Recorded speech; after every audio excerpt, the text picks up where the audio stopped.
Maybe అంతే.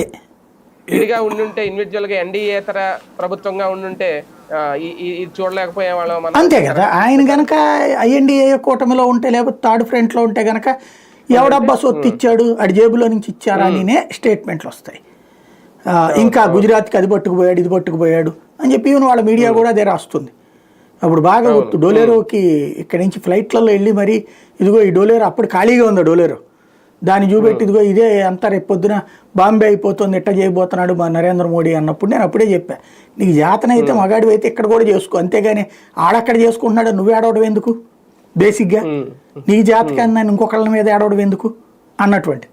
అట్లాగే ఇప్పుడైనా సరే మనకి ఎవడండి నాకు తెలియకడుగుతాను, సముద్రం ఏమన్నా ఈవేళ కొత్తగా ఇచ్చారా రాష్ట్రానికి?